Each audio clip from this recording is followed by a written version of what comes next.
This story comes to us from abcnews.go.com. Out of Grand Rapids, Michigan. Now, remember the shooting of Lyoya, Patrick Lyoya, and the cop was sitting on the back of his head and just executed him?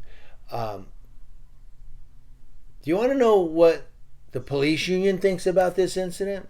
I'm going to give it to you right here. This is a follow-up to that. I'll put a link to the original editorial I did in the description box below. Some people may ask up front, why did you censor the video? Because I didn't want YouTube to, give me any type of flack over it, and they still gave me an age restriction. But the union representing police officers in Michigan City is defending the officer who shot Patrick Lyoya in the back of the head. The Grand Rapids Police Officers Association called Lyoya's death tragic, but said an officer has the legal right to protect themselves and the community in volatile, dangerous situations such as this in order to return to his or family at the end of their shift. Now, again, I have the link to my video and the video clip I put in the description box below, but I'll paint you a picture here. Lyoya took off running. The cop takes off running after him. They get in a struggle. Apparently, Lyoya somehow got his taser, and you see the butt of the taser in his hand as he's laying on the ground. The cop is sitting on his back. His hands are in the grass, and you can see part of the cop's taser under his hand in the grass. The cop leans back and shoots him in the back of the head. Instead of just using his own body weight to hold this guy down until police can arrive, instead of flipping the taser away and then holding the guy down, he just executes him.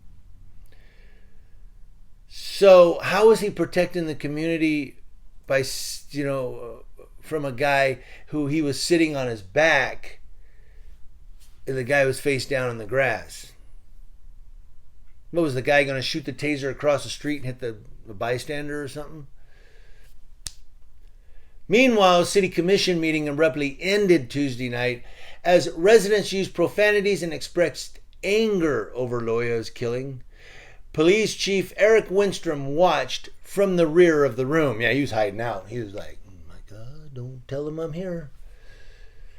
People chanted, whose city? Our city. Whose streets? Our streets. And then it gives you a description of what happened. And they named the officer, who's Officer Christopher Schurr, S-C-H-U-R-R, not S-U-R-E. Christopher Schurr. Well, he sure took care of that person, didn't he? Winstrom, the police chief for less than 2 months, said, I guarantee that we can do more. Even the police chief said we could do more. Actually, that's one of the things I've already reached out to my colleagues to say, hey, I need some curriculum because we're going to beef it up. That's what the police chief said. But the union, again, is backing this cop and going, hey, he's got a right to defend himself by executing a man face down in the grass. What was he defending from? The guy going to fart on him? And the police chief says we can do more. I don't know. Sounds like the police chief and the union aren't seeing eye to eye.